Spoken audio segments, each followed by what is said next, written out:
नमस्कार, मैं हूं सौरभ कुमार और आप देख रहे हैं सनम न्यूज, जो पहुंचाए हर पक्की खबर सीधे आप तक। आइए नजर डालते हैं आज की सुर्खियों पर। बिहार में आज से ट्रक का चक्का जाम, 5 लाख ट्रक ऑपरेटर हड़ताल पर गए। राजकीय सम्मान के साथ हुआ रघुवंश प्रसाद सिंह का अंतिम संस्कार, पैतृक गांव में दी गई उनको अंतिम विदाई। पीएम मोदी समेत देश की सभी बड़ी हस्तियों की जासूसी, चीन की 2 बड़ी कंपनियों पर लगा आरोप। लोकसभा की कार्यवाही के साथ सांसद का मानसून सत्र शुरू। बिहार के 2 बाल वैज्ञानिकों को प्रतिभा पुरस्कार राष्ट्रपति के हाथों 25 सितंबर को होंगे सम्मानित। प्रधानमंत्री नरेंद्र मोदी द्वारा कोसी रेल सेतु का उद्घाटन, 86 साल बाद इस रेलखंड पर दौड़ेगी ट्रेन। बिहार में अब वेंडरों के प्रमाण पत्र पर होगी उनके पूरे परिवार की फोटो, योजनाओं का मिलेगा फायदा। अगले साल की शुरुआत तक कोरोना का टीका उपलब्ध होगा। मुजफ्फरपुर स्थित सदर अस्पताल में 12 बेड के अत्याधुनिक एसएनसीयू इंक्यूबेटर वार्ड का होगा निर्माण। गंभीर और कमजोर नवजात को बचाना होगा अब आसान। 14 सितंबर को यानी आज मनाया गया हिंदी दिवस। लोकसभा में भी गूंजा बॉलीवुड ड्रग्स का मुद्दा, सांसद रवि किशन ने कार्यवाही की मांग की है। 24 घंटे में सामने आए कोरोना के 92,000 से ज्यादा नए मामले, 1136 मरीजों की अब तक जान गई है। डीजीपी गुप्तेश्वर पांडे का बड़ा बयान, रिया को बचाने के लिए खेला जा रहा है इमोशनल कार्ड, न्याय के लिए अंतिम सांस तक लड़ूंगा। पूर्व केंद्रीय मंत्री रघुवंश प्रसाद सिंह की मौत और आरजेडी से मोह भंग को लेकर शुरू हो गई है राजनीति। माझी बोले बेटों के लिए लालू ने चढ़ा दी उनकी बलि। रेलवे किनारे रहने वाले झुग्गी झोपड़ी वालों को केंद्र सरकार ने दी बड़ी राहत। आइए देखते हैं अब खबरें विस्तार से। बिहार में आज से ट्रक का चक्का जाम शुरू हो गया है। राज्य के तकरीबन 5 लाख से ज्यादा ट्रक ऑपरेटर आज से हड़ताल पर चले गए हैं। आज सुबह 6 बजे से चक्का जाम शुरू हुआ है।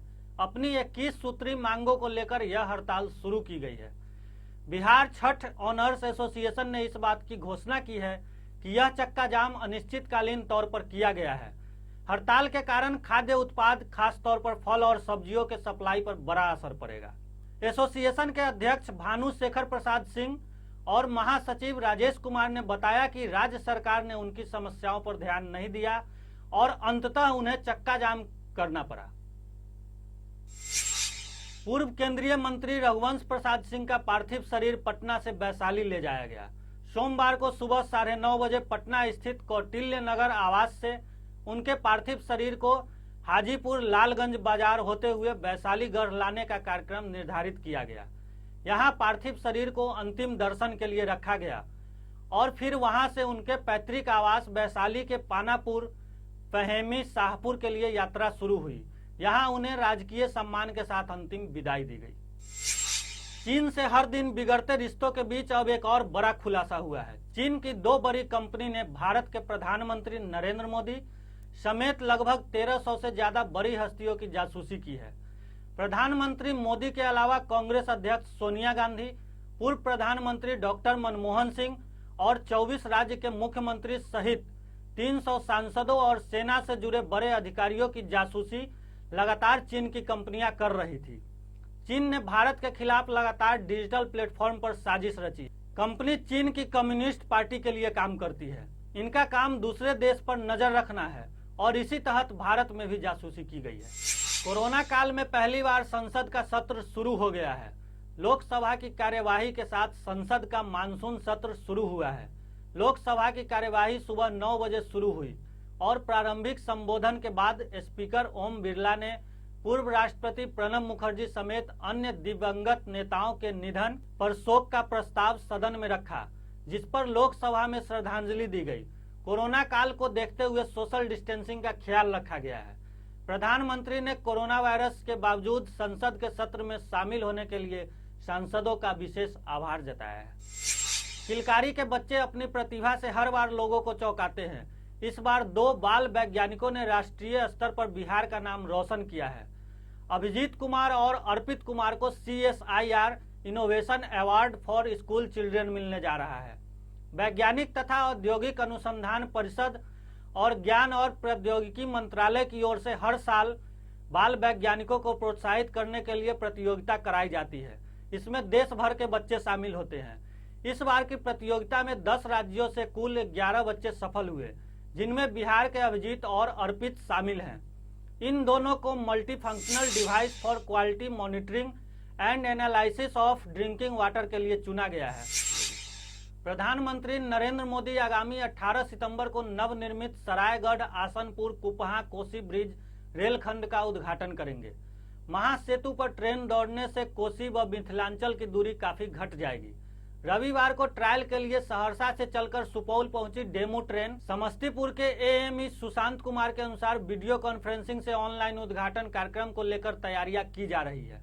इस अवसर पर senior DST Rahul Dev, ST Sanjeev Kumar, यातायात निरीक्षण किशोर कुमार गुप्ता समेत अन्य लोग मौजूद थे। बिहार के विभिन्न शहरी निकायों में रेहड़ी फेरी वालों को वेंडिंग प्रमाण पत्र वितरण का सिलसिला शुरू हो चुका है। खास बात है कि इस प्रमाण पत्र पर सिर्फ वेंडर ही नहीं, उनके पूरे परिवार का फोटो लगाया गया है। जरूरत पड़ने पर इसी प्रमाण पत्र के जरिए परिवार का दूसरा सदस्य भी वेंडिंग का काम कर सकेगा। केंद्र सरकार की स्वनिधि योजना का लाभ पाने के लिए भी वेंडिंग प्रमाण पत्र का होना जरूरी है। स्वनिधि योजना के तहत वेंडरों को 10,000 रुपया का लोन बिना किसी बैंक गारंटी के मिल सकता है। इस योजना का लाभ पाने के लिए वेंडरों का संबंधित निकाय में पंजीकृत होना जरूरी है। उसके पास वेंडिंग का प्रमाण पत्र भी होना चाहिए। केंद्रीय स्वास्थ्य मंत्री हर्षवर्धन ने कहा कि अगले साल की शुरुआत तक कोरोना का टीका उपलब्ध होने की उम्मीद है। केंद्र सरकार उच्च जोखिम वाले क्षेत्रों के लिए इसकी आपात स्वीकृति पर विचार कर रही है। उन्होंने कहा कि यदि टीके को लेकर कोई चिंता हुई तो वह पहली डोज खुद लेंगे। टीका को जारी करने के लिए तारीख तय नहीं हुई है। उन्होंने कहा कि जरूरतमंदों को टीका सबसे पहले मिलेगा। सदर अस्पताल की सूरत कुछ ही दिनों में बदली हुई नजर आएगी। यहां बच्चों के इलाज की सुविधा बढ़ जाएगी। परिसर में 12 बेड का अत्याधुनिक एसएनसीयू इंक्यूबेटर वार्ड बनेगा। इस बिल्डिंग में बच्चों के परिजनों के लिए 100 बेड का विश्राम स्थल और ऊपर में 100 लोगों की क्षमता के मीटिंग सह मल्टीपर्पज हॉल का भी निर्माण होगा। साथ ही 5 नए काउंटर भी बनाए जाएंगे।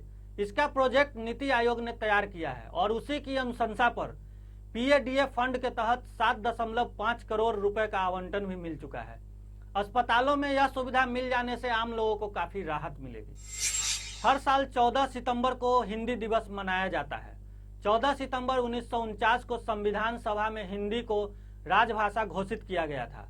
इस निर्णय के बाद हिंदी को हर क्षेत्र में प्रसारित करने के लिए राष्ट्रभाषा प्रचार समिति वर्धा के अनुरोध पर 1953 से पूरे भारत में 14 सितंबर को हर साल हिंदी दिवस के रूप में मनाया जाने लगा। हिंदी दिवस पर हिंदी के प्रचार प्रसार के लिए अनेक कार्यक्रम आयोजित किए जाते हैं। स्कूल और कॉलेज में भी सांस्कृतिक कार्यक्रम आयोजित होते हैं। हिंदी केवल हमारी मातृभाषा या राष्ट्रभाषा ही नहीं, अपितु यह राष्ट्रीय अस्मिता और गौरव का प्रतीक है। इस भाषा के बिना कोई अपनी बात या अपनी भावनाओं को अभिव्यक्त नहीं कर पाता है। भाजपा सांसद रवि किशन ने पड़ोसी देशों से मादक पदार्थ यानी ड्रग्स की तस्करी और फिल्म उद्योग से जुड़े लोगों की ओर से इसके सेवन को लेकर एनसीपी की ओर से की जा रही जांच का मुद्दा सोमवार को लोकसभा में भी उठाया और इस दिशा में कड़ी कार्रवाई की मांग की। रवि किशन ने कहा कि पाकिस्तान और चीन से मादक पदार्थों की तस्करी हो रही है और यह देश के युवा पीढ़ी को बर्बाद करने की साजिश है। उन्होंने कहा कि फिल्म उद्योग में इसकी पैठ हो चुकी है और एनसीबी इसकी जांच भी कर रही है। गोरखपुर से भाजपा सांसद ने कहा कि मेरी मांग है कि इस मामले में बड़ी कार्रवाई की जाए। मादक पदार्थ से जुड़े मामले में एनसीपी ने कुछ दिन पहले ही अभिनेत्री रिया चक्रवर्ती को गिरफ्तार किया है। देश में लगातार कोरोना वायरस के मामलों में बढ़ोतरी हो रही है। इसी बीच पिछले 24 घंटे के दौरान कोविड-19 के 92,000 से ज्यादा नए मामले सामने आए हैं। वहीं इस वायरस के कारण 1136 मरीजों की मौत भी हो चुकी है। यह जानकारी केंद्रीय स्वास्थ्य और परिवार कल्याण मंत्रालय द्वारा दी गई है। मंत्रालय द्वारा सोमवार को जारी आंकड़े के अनुसार देश में कोरोना वायरस के मामले 48 लाख के ऊपर पहुंच गए हैं। इसके अलावा 69,722 लोगों की कोरोना वायरस के कारण अब तक मौत हो चुकी है। यात्रा पर बक्सर पहुंचे डीजीपी गुप्तेश्वर पांडे ने कहा कि वे सुशांत सिंह राजपूत को न्याय दिलाने के लिए अंतिम सांस तक लड़ाई लड़ेंगे। इसके साथ ही उन्होंने कहा कि रिया को बचाने के लिए इमोशनल कार्ड खेल खेला जा रहा है। डीजीपी ने कहा कि इसमें केवल गुप्तेश्वर पांडे की जीत नहीं है, बल्कि यह पूरे बिहार की जीत है। सुशांत सिंह राजपूत बिहार का बेटा था और हमने न्याय के लिए लंबी लड़ाई लड़ी और मामले को मुकाम तक पहुंचाया। उन्होंने कहा कि रिया का व्यवहार शुरू से ही संदेह के घेरे में था और जब रिया चक्रवर्ती पर बिहार में एफआईआर हुआ तो हम लोगों ने अपनी टीम मुंबई भेजी, लेकिन रिया वहां लगातार खुद को छुपाती रही और चुप रही। आखिरकार सच सामने आया और रिया की गिरफ्तारी हुई। बिहार के कद्दावर समाजवादी नेता व पूर्व केंद्रीय मंत्री रघुवंश प्रसाद सिंह का रविवार को दिल्ली एम्स में निधन हो गया। मौत से 3 दिन पहले ही उन्होंने राष्ट्रीय जनता दल आरजेडी से इस्तीफा दिया था। अब उनकी मौत और आरजेडी के मोह भंग को लेकर राजनीति शुरू हो गई है। इसकी शुरुआत पूर्व मुख्यमंत्री और हिंदुस्तानी आवाम मोर्चा के अध्यक्ष जीतन राम मांझी ने कर दी है। उन्होंने रघुवंश प्रसाद सिंह की मौत के लिए सीधे लालू प्रसाद यादव और उनके परिवार को जिम्मेदार बताया। उन्होंने कहा कि बेटों को स्थापित करने के लिए लालू ने रघुवंश की बलि ले ली। जीतन राम मांझी ने रघुवंश प्रसाद सिंह के इस हालात के लिए यह भी कहा कि उनके इस हालात के लिए लालू परिवार ही जिम्मेदार है।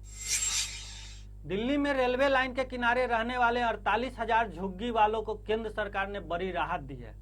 केंद्र सरकार ने सुप्रीम कोर्ट को बताया कि फिलहाल वह दिल्ली में रेलवे लाइन के किनारे बसी झुग्गियों को नहीं हटाएगी। बता दें कि सुप्रीम कोर्ट ने दिल्ली एनसीआर में 3 महीने के अंदर झुग्गी झोपड़ियों को हटाने का आदेश दिया था। रेलवे ने नोटिस भी चिपकाया था। इस पूरे मामले पर अब केंद्र सरकार ने कहा है कि वह रेलवे और दिल्ली सरकार के साथ मिलकर इस मामले का हल ढूंढेंगे। तब तक के लिए इतना ही। आगे की खबरों के लिए देखते रहिए सनम न्यूज। धन्यवाद।